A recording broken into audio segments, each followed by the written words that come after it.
All right, Tammy, the mic is yours. Okay. Welcome everybody to the second speaker event in our series of leadership speaker presentations. I have the pleasure this morning of introducing you to Mr. Bill Wheeler, who is actively retired. He and his wife, Sandy, own a home on Stratton. They are both global philanthropists, and we are so fortunate to have them to be friends with the Stratton Foundation, including offering a first in family college scholarship. Prior to his retirement, he was the vice president of a company called CD Adapco and was one of its 4 founding partners. CD Adapco is a company that began in 1980 as an engineering services firm that specialized in developing computational simulations to accelerate and improve the product development process of mechanical and industrial equipment. It was a pioneer in introducing the technology into industries such as the automotive, gas turbine, marine, and energy markets. Bill's company was purchased in 2016 for $1 billion by a German engineering company called Siemens. Bill, I read that out loud a couple of times trying to get the technical terminology. Can you tell us in layman's terms what your company did? Well, I'm a mechanical engineer, an aeronautical mechanical engineer by training. And I happened to go through college about the time computers were being widely accepted or developed, mainframes in particular. You got to understand, we started so we set up a company to use computers to help do engineering rather than hand calculations and textbooks and empirical data and stuff like that. We said we can build some tools and we can make what they now call it a digital twin. Instead of building prototypes, we would build essentially a virtual prototype in a computer environment and run it through all the tests and real world things that somebody might do to see if it would fail or if we could make it perform better or be more structurally sound and things like that. So we had a lot of success doing that. And we were kind of on the leading edge, and we were kind of the pioneers in doing that kind of work because the computers weren't very capable and the software wasn't very capable at that when we started. So we were a computer engineering firm. We started in 1980. Just to give you some perspective, Steve Jobs didn't invent the personal computer until 1980. So we were doing this prior to everybody having a computer on their desktop. We, in fact, were doing it with card punch. We were using cards. We'd have to punch out cards with a card punch and submit them over the phone lines to the mainframe and get the answers back.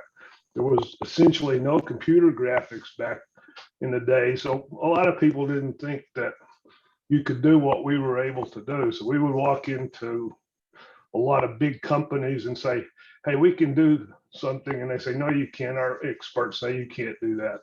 And we'd show them we could. So we had a lot of success doing that. Then we got into the software business, and software is obviously where all the new entrepreneurial money is being made. And we were lucky enough, after being in business for 35 years, to have sold our company for what I consider to be an astronomical amount of money. So that was the fluff on the cake, but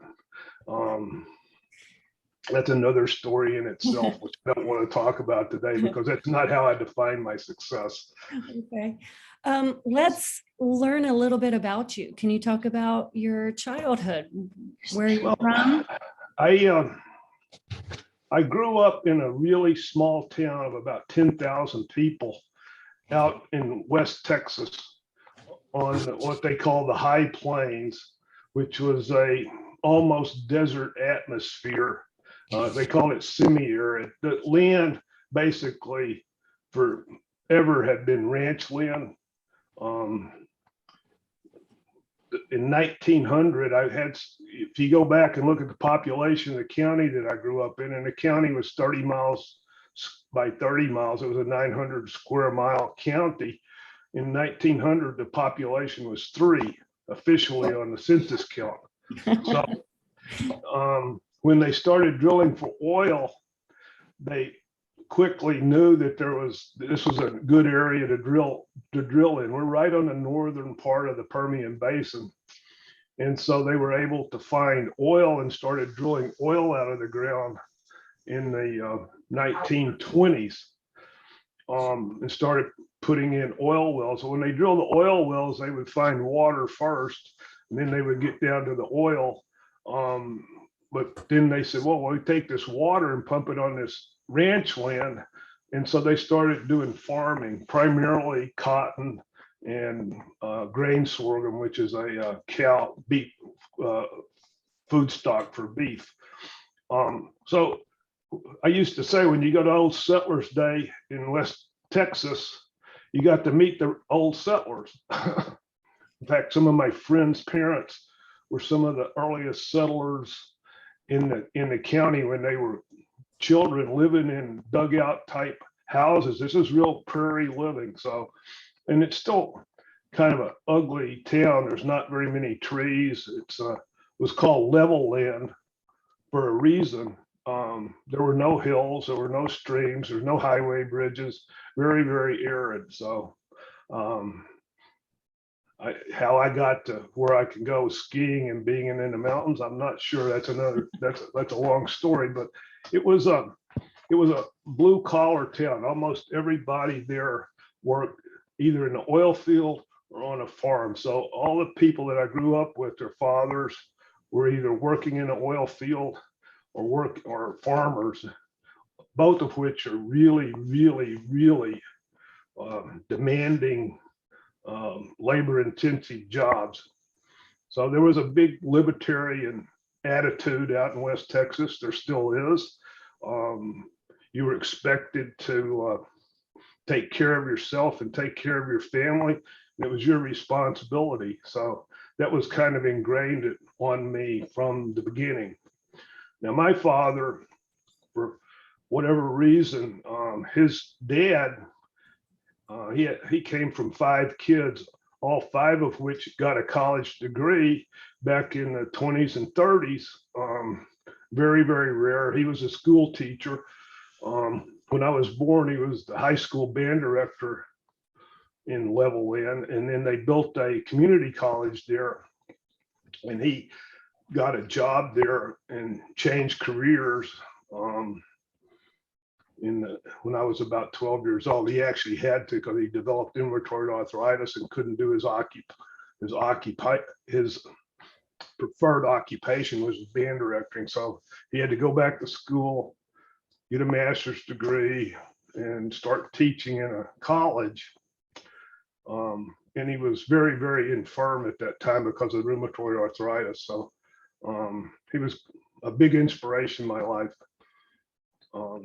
So I was born and raised there. I spent my first 20 years there, and then I went off to college at Texas A&M University. So, But you tell us about your college choice.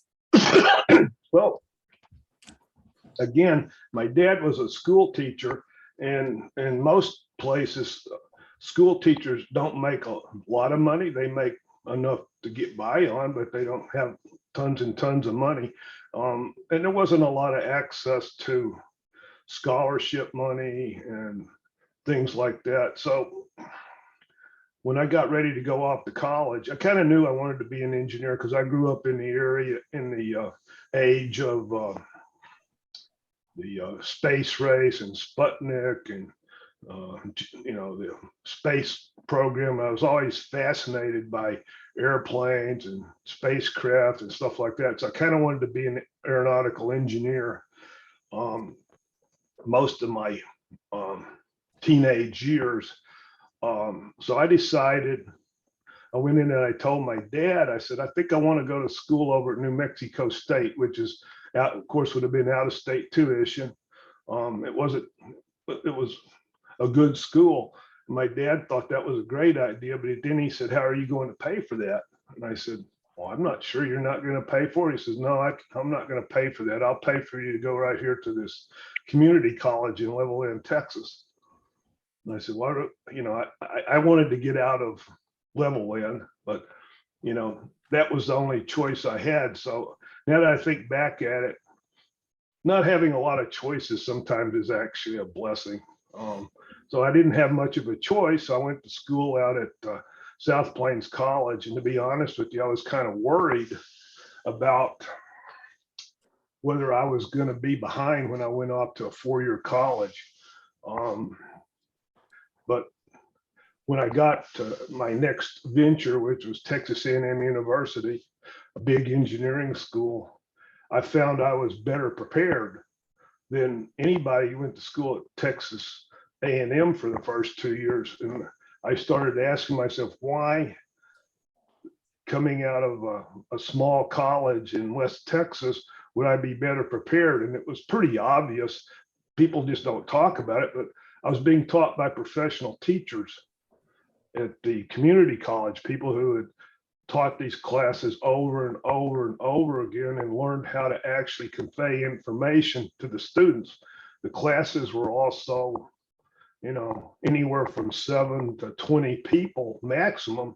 And the classes at the big universities are 50 to 1,000 students in a class, you know, and this is when you really need to start getting your foundation in the first 2 years of college. So after I kind of realized that, I said, well, my dad actually did me a favor by kind of insisting that I went to school there.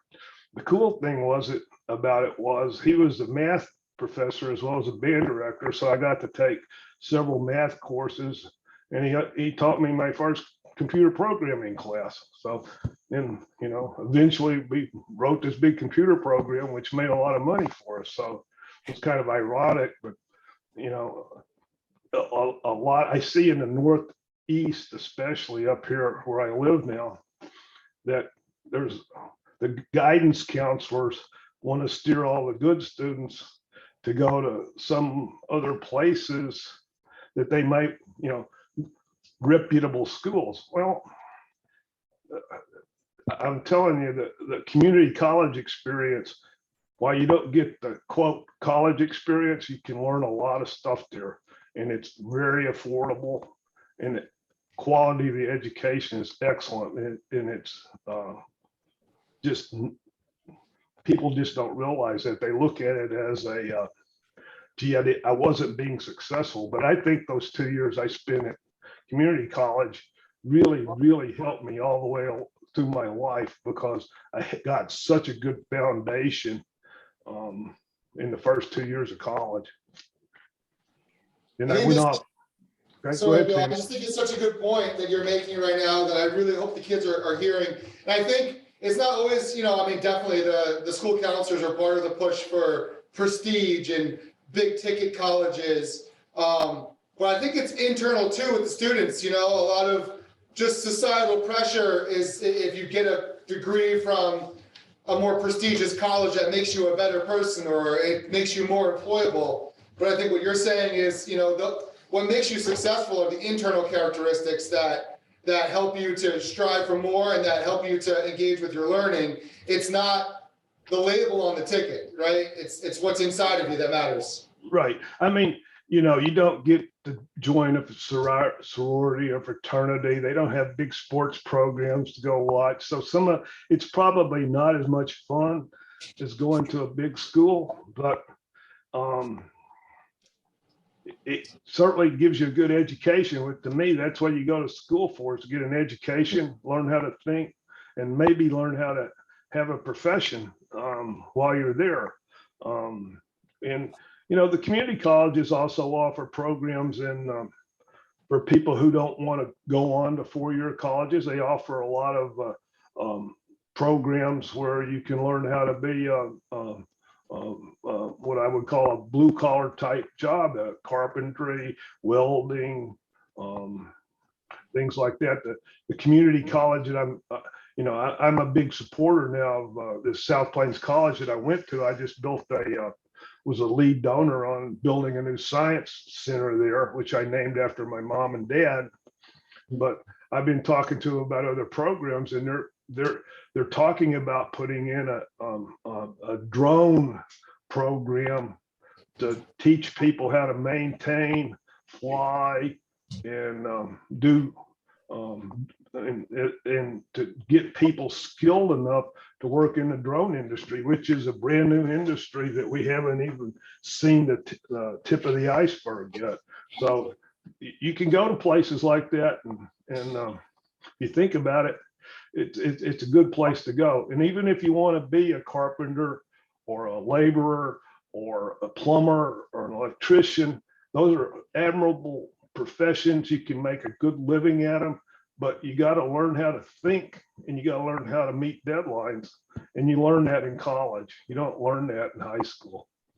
If I may just say one more thing on this topic, because I think I would be missing an opportunity to not say it, but specific to Vermont, because our audience are Vermont students, Vermont's community colleges, CCV, Community College of Vermont, has a specific articulation agreement with the universities that are in our state. And so if a student completes 2 years and gets their associates at community college, they're able to automatically matriculate into the state university and continue paying the community college rates. Wow, So that's a very really nice. And that's just to Vermont. And like what you're talking about makes so much sense. To start simple with people who are going to teach you and care about you and help you. And then Right. if you want the big university, you can go right into it, and it's totally affordable, especially for some of the low-income population. So Yeah. thank you for allowing me the opportunity to just add that tidbit, because I think any high school juniors or seniors that are thinking about this question of where to go to college should know that that opportunity is out there. The one thing that I have to emphasize, because I hired a lot of people in my career right out of college. We used that was our preferred way of growing our company, was to hire people right out of college and train them how to do what we wanted to do, because they didn't know weren't supposed to be able to do what we were trying to do. So they didn't understand that what we were doing was cutting edge. It's kind of facetious, but that's exactly the truth. So the worst mistake most of them made was overreaching to try to go to a school and get themselves into a lot of debt. The problem with student debt, it's the only debt you'll ever take on that you can't get rid of it. You can't declare bankruptcy. It stays with you even if you declare bankruptcy. So you get out of college, if you have $200,000 worth of student loans, you'll never be able to live in a nice apartment. You'll never be able to buy a house. You'll be paying off those student loans. And you can get a quality education at a less expensive school if you want to. If you want to. I mean, it would be nice for all of us to go to Harvard or Penn or a lot of these big prestigious schools. But if you can't really afford to go there, I don't think you should. Because the consequences getting out of college with a big debt, it's hard to fathom when you're 18 years old. But it's bad. Bill, one of the mantras, the mantra of the Success Program is goals, habits, and growth. Right. And you described yourself as always being a planner and always setting goals your entire life. Can you talk about that a little bit? Well, yeah, I can. I was fortunate enough when I was in the 3rd grade to meet another young man by the name of Dennis Deal, and we became lifelong friends. But we played games together. We played a lot of stuff together, and we were both pretty good students. And we just pushed each other to compete. You know, I think in the 4th grade, they had they had a reading wheel in the fourth grade. So we competed with each other to see who could read the most books in fourth grade. I think, when by the time fourth grade was over, we'd probably read an order of magnitude more books than anybody else in our class, because we were just trying to devour information and things. So we kept pushing each other and pushing each other. So the first major goal that I remember setting was when I was in the ninth grade, and I wasn't really thinking very much about academics at that point in time. I really would rather have been a football player. But when they announced the academic achievements in junior high school, there was one girl that was the highest scoring person, and Dennis and I and two other people came in second to fifth place. And so we looked at each other and said, this can't happen. Because we didn't particularly like this girl. And he said, we got to be valedictorian, salutatorian when we're in high school, when we get out of high school. So we started working on trying to do that. And sure enough, we competed with each other until they actually ran the scores. We didn't know who was going to be what. I wound up being the valedictorian. He was the salutatorian, and I was only 3/100 of a grade point better than he was. So that's how close the competition was. We wound up going to college together, and just kept competing with each other. I think it drove us to excellence. And he was, he wound up being the president of the Lockheed Martin facility that built the main space shuttle tank, and was the go-to guy for all the space shuttle launches for Lockheed Martin. So he had a pretty good career on his own. He's since passed, unfortunately. I'm sorry. And you said about how by setting goals, like you knew what skills. The rest of my life, I kind of learned from that experience. So I always said, what do I want to be? I'm 18 years old. Okay, I want to go to college. We talked about the college. I didn't have a lot of choices. I went to Texas A&M because they had a cooperative engineering program. There wasn't any women going to school there at the time, so it was a male-dominated campus, so it wasn't a lot of fun, but I got a good education, and I was able to work my way through there. When I got out of school, then I started thinking about what I wanted to do. I got a job in the aerospace engineering company. It was a lot of fun. I worked on the F-15 from the design process. But those are big companies, and it's hard to differentiate yourself. And I said, I really would like to be a consulting engineer, but I don't know how to do that.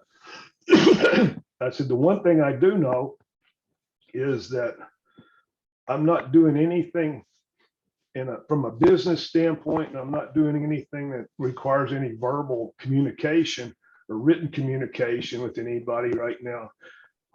So I said, I gotta fix that. So I started looking around for another job, because I wanted to be a consulting engineer. But I didn't know how to do it. So I took a job. I found a job in the nuclear power industry at Westinghouse, working for a division that was buying equipment for the United States Navy, where everything was contractual and everything was done with written communication. And I said, I need to take this job because it's going to help enhance the skill set I need to do what I want to do. So I packed up and moved, went to Pittsburgh and worked at this job. I told my wife at the time, I said, I'm probably not going to like this job very much, but I need to do it for a while. And I said, I hope I make it 4 years. I made it about 3.5. Then I got another job in New York, again, packed up and moved to Long Island, New York, and went to work for a consulting engineering firm in the nuclear power industry, where I met the guys that I went into business with later on. And that was a very lucrative job. They were making a lot of money. They were treating their employees well. But then the 3 Mile Island disaster occurred. And that was in 1978. And we could just tell that was going to be the death knell of the nuclear power industry in the United States as far as engineering was concerned. And sure enough, we were right.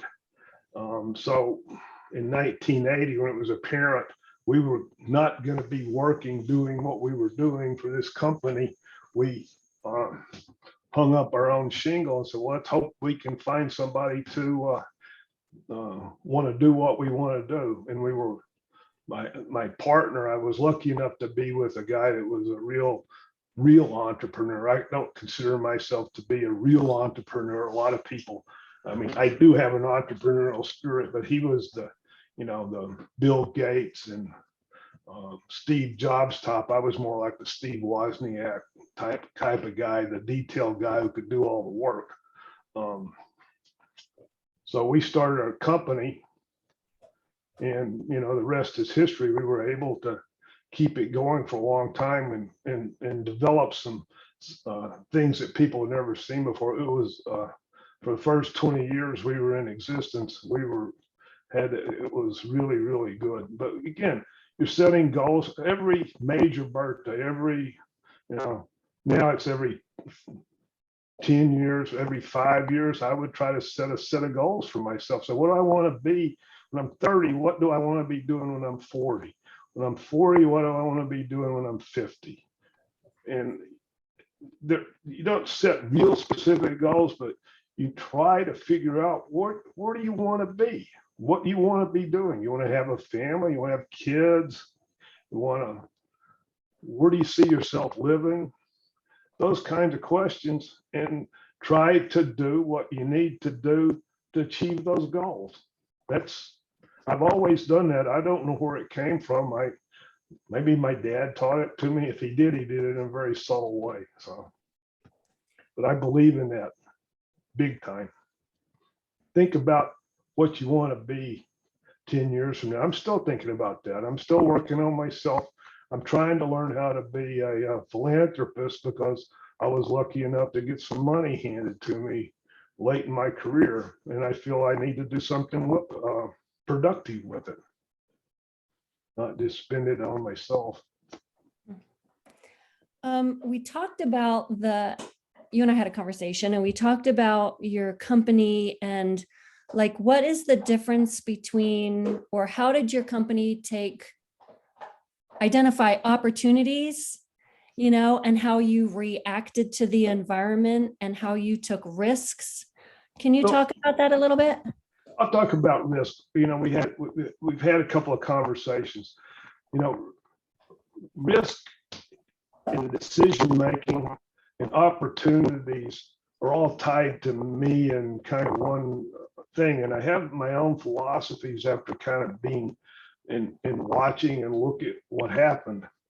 So first of all, let's talk about the decision making process. I think that's where it all starts. When something is presented to you, you have some choices. It's like picking a college. It's like picking a girlfriend or a boyfriend. You have to go through all the possible scenarios in your mind and see what the outcome could be. Obviously, you see the really great outcome. That's easy to see. Otherwise, you wouldn't be considering it. But you need to think about what's the worst thing that can happen here. If this all goes south, can I live with that consequence? If you can't live with that consequence, you should not pursue that path. If you honestly can't live with that consequence, you shouldn't pursue that path. That's the way I make decisions, because if you can live with the worst thing that can happen, then you're moving forward. Unless that happens, you're moving somewhere good. So what do I mean about the worst thing that can happen? So when we started our business, this was change. Change was being forced upon us. And so our answer was to start our own business. I can honestly say my wife wasn't a big fan of doing it because, we bet the farm, we mortgaged our houses and we put all our money into this company. Didn't work, didn't have a salary for 6 months, lived on our credit cards. So what's the worst thing that could have happened? The worst thing that could have happened back then, I was 33 years old, is I lose everything I'd already earned up until I was age 33. But by that time, I'd come to the realization that I had a skill set that made me self-sufficient. If I had to, I could start over again, and I had time to start over again. So I wasn't I was obviously wouldn't have been happy to do that, but I knew I could do it. So that gave me the confidence to take a bigger risk than a lot of people were willing to take. I think if I was age 55 and that opportunity came along, I'd be a lot less reluctant because I wouldn't have the time to go do that. That's why you see most entrepreneurs are young men or women. They're young people. They have time to restart, to reset. And some of them have failed. Some of them are successful. So that's part of the decision-making process. And you have to be willing and not be afraid of change. I think the engineering cooperative program that I went through when I was in school, I'd worked for a semester. I was going to school in College Station, Texas, and I was working in Fort Worth. Every semester, I had to pack up and move to a different place where I didn't know anybody in Fort Worth. You know, always a different apartment, different group of people I'm working with, So I did that for about 4 times. And then after college, I moved to St. Louis, Missouri. Didn't know a soul there. And then I moved to Pittsburgh, didn't know a soul there. And then I moved to Long Island, didn't know a soul there. Again, chasing careers. So that was changed by choice. But I've also had a lot of change by not so much choice forced upon me. But if you shrink away from change, it's a bad thing. If you embrace it, it's generally a good thing. And opportunities come along every day. All of you can have opportunities. I don't really believe in luck. I believe luck is made by being prepared and taking advantage of any opportunities that may come by your way. If you look at the history of our company, our engineering services business, while that was to me the most satisfying part of my job, the software company is what was valuable at the end of the day. And we got into the software business after we've been in business for 7 years, doing engineering consulting. And we got hooked up with a guy a professor from Imperial London College in London, who had a university code he was going to commercialize. He had his company all set up to go, and then the stock market crashed and he lost all of his seed money. We had made some money by working on our space shuttle disaster and made some money and had some money in our pockets when this happened, and we were able to purchase our way into his company. We provided the seed money for the startup of this software company, which eventually became our primary business. Was that luck? No, if we hadn't had the money, we hadn't worked so hard, we wouldn't have had the money to have done that. The decision to do that, once we were prepared, took us all of about 2 hours.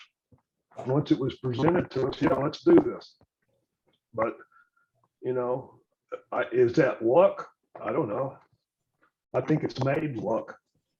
That's kind of the way I look at it. Opportunities pass you by every day. You have to be prepared to see them, and they're not, there's not a great big neon flashing light saying, hey, this is an opportunity. This is an opportunity. You have to see the opportunity, and then once you get it, you have to work your tail off to make it into reality. And that's what the entrepreneurs do. How do you define success? I define success as the result of you trying to get everybody around you to be successful. That's what I define as success. I define success as meeting your goals that you set for yourself in life. I think that I am for sure my own worst critic, and the person that I most want to satisfy is myself, because I know what my innermost goals are trying to be. And if I can look back and say I kind of achieved those, I think I was pretty successful. But I think the really successful people become successful by having the attitude that they want to make everybody around them successful. I certainly see that in the sports analogies. If you look at Tom Brady or Michael Jordan, they obviously elevated the play of everybody else around them because they were just so tenacious about wanting to win that they just brought everybody up around them to a really high level. And that's what we tried to do in our company. We tried to take people and convince them that they could do a lot better than they thought they could do themselves. And we were able to do that, I believe. My partner, Steve McDonald, I used to call him the chief pusher. He wasn't a nice, loving type person. He was a taskmaster, driven to perfection in doing that. But, by making these, in almost everybody that came to our company, especially the ones that got out of college and bought into our attitudes and bought into our ethics of working hard and trying to make your clients successful. And most of them have big careers, and that gives you a lot of satisfaction taking a young person out of college and having them, like one of the guys that I convinced to go work for me was working at a company in New Jersey. He went to Rutgers, another state school. He was an engineer of, came from a modest family background. He worked for us for 15 years, and he kind of got the itchy that he thought he could do something better. Well, he got a job being the director of global computer simulation business for Whirlpool, right out of our job, and I had another young man who I hired from India who had gone to the Indian Institute of Technology, and he kept telling me I'm holding him back. And I said, well, I'm sorry, but I only have one job that you know how to do. And you want to be president, you can't be president.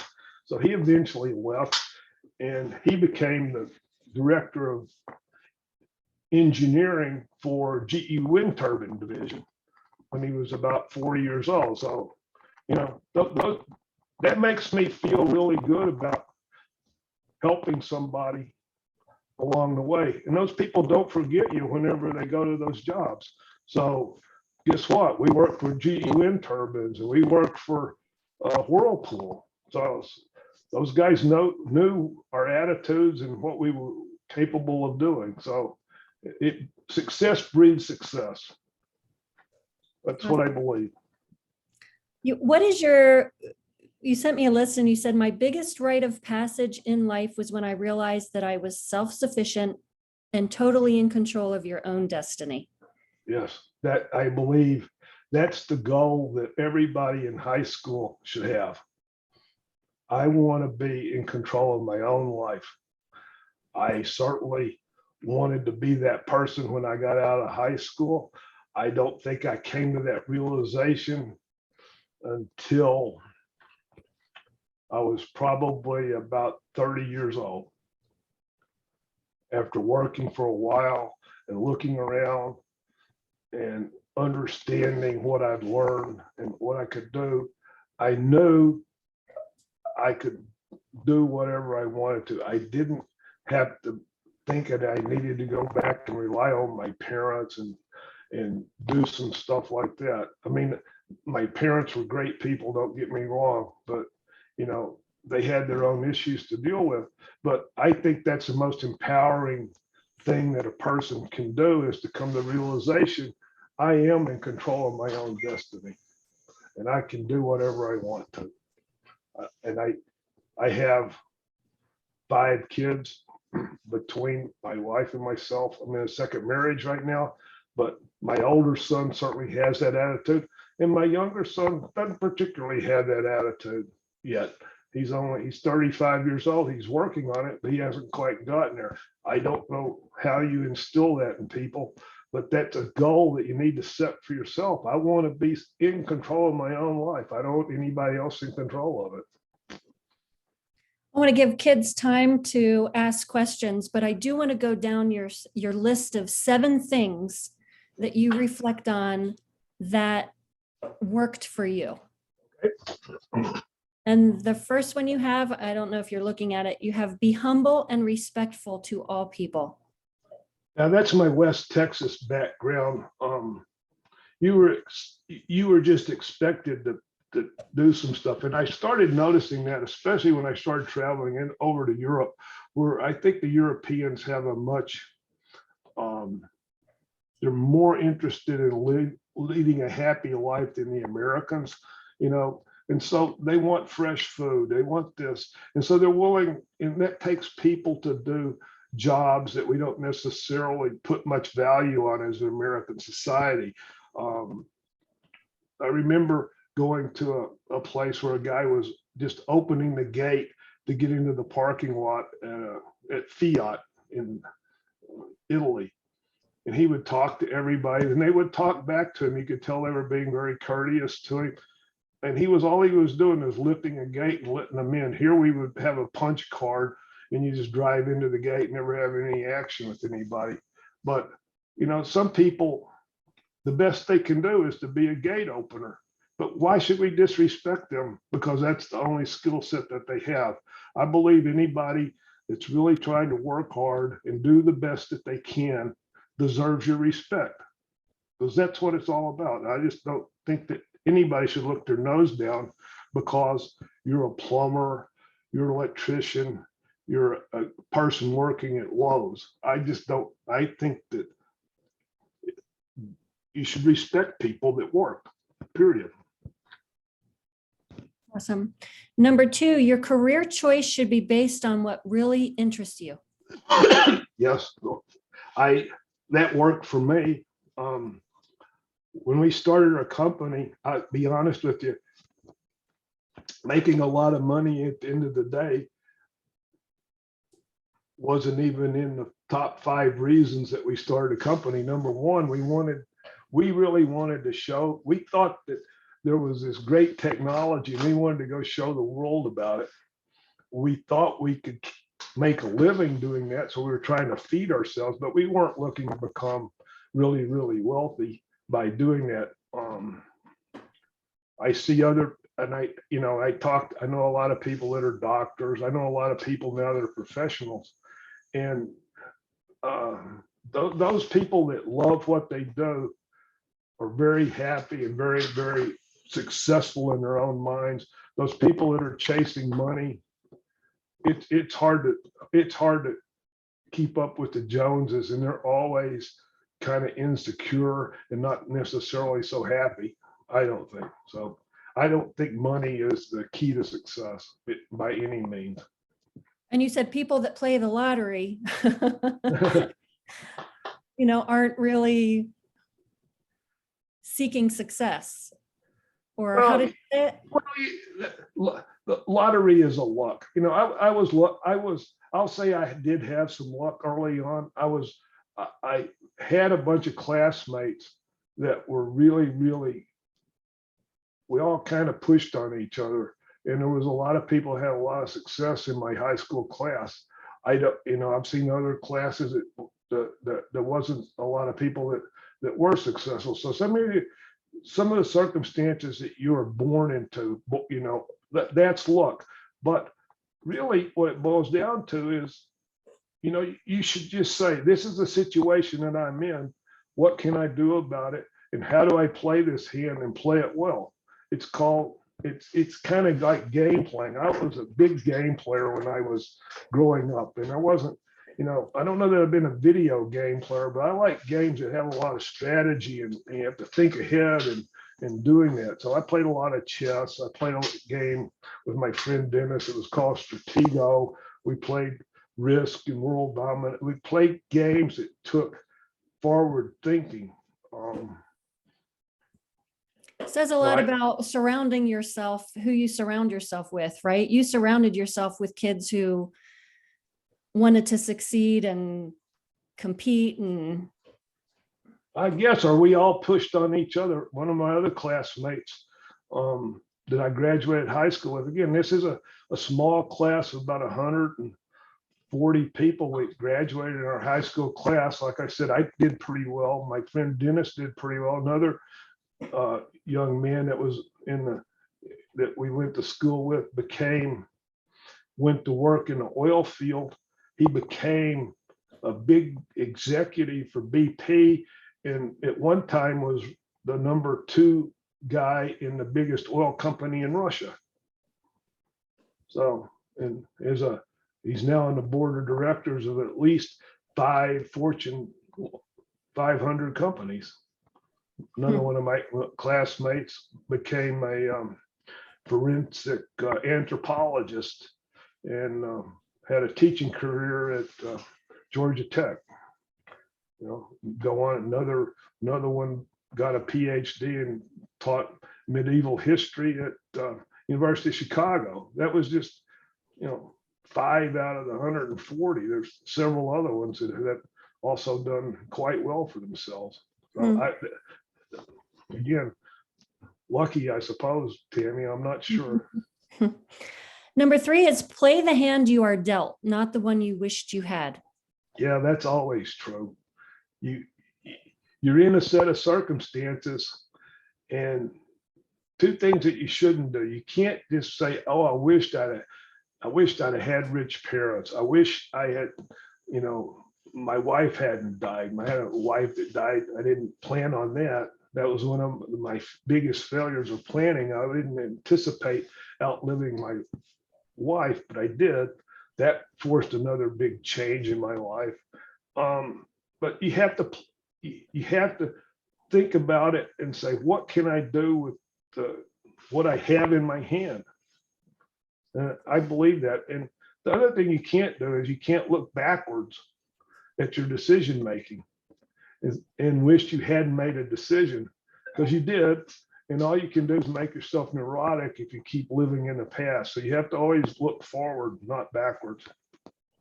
And that goes into number 4, planning as a lifelong commitment and importance of setting goals for yourself. Yeah, we talked about that already, I think. Yep. So, yeah.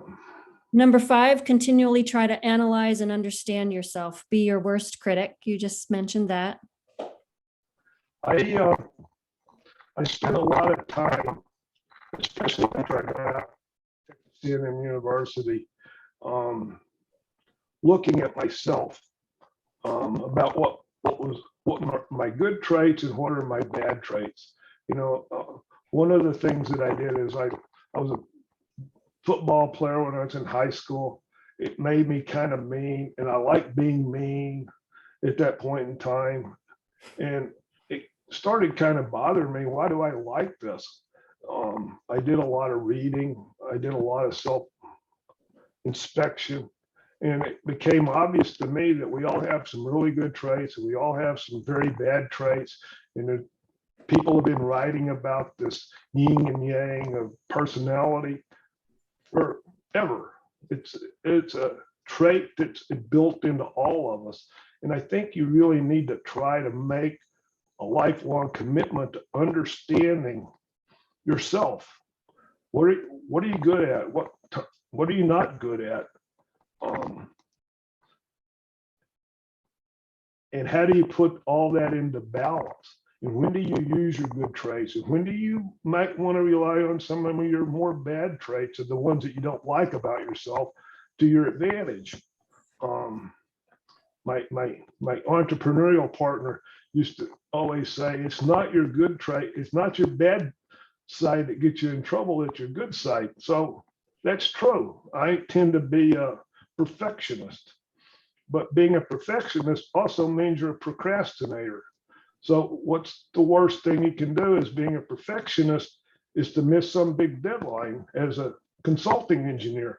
And I struggled with that for quite a long time until I figured out how to put that into balance, is I can't keep my perfectionist hat on. It's more important to meet these deadlines and do the best job I can present in the time that I have.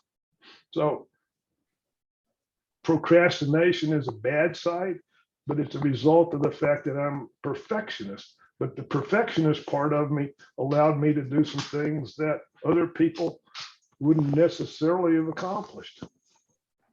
So that's, you have to continually work on yourself. I still am working on myself. I'm 75 years old. And I don't know everything. I wish I did. Jason, are there any questions from the kids? Anybody online?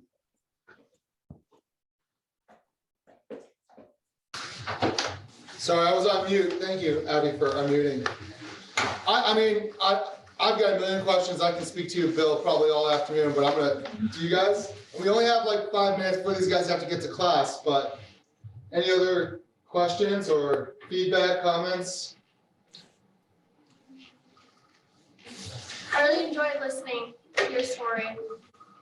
She says she really enjoyed listening to your story. She, I think the kids can relate to the idea of coming from a rural area and wanting to strive for more. And you really are such a model of success and of making it, what you want of yourself. And I think so much of what you say mirrors what I try and teach as far as goals, habits, growth, like Tammy mentioned. But yeah, you're the actual embodiment of it happening, and doing it for a lifetime. So I think this was inspirational. Yeah, it's the stuff that worked for me. I mean, I look back at when Tammy asked me to do this, I started thinking about, what's worked for me and what hasn't worked for me. There's plenty of things that didn't work out for me, but we'll talk about the stuff that helped me achieve to get to where I wanted to go. So I guess that's success.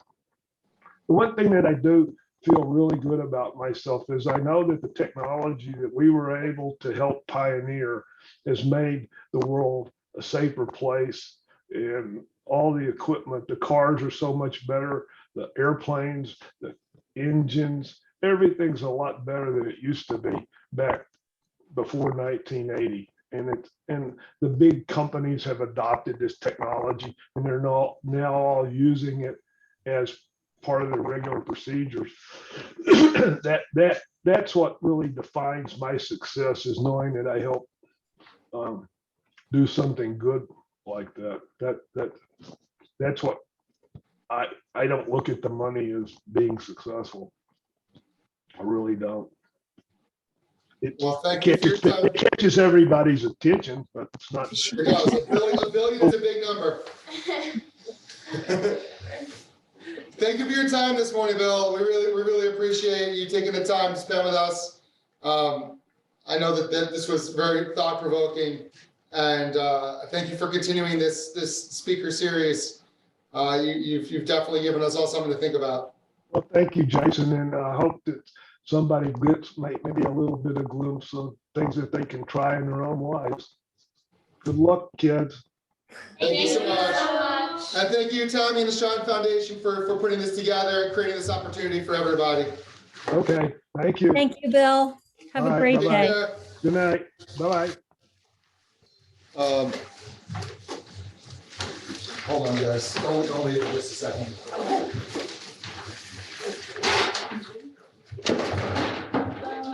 Your bag is so heavy, Michaela.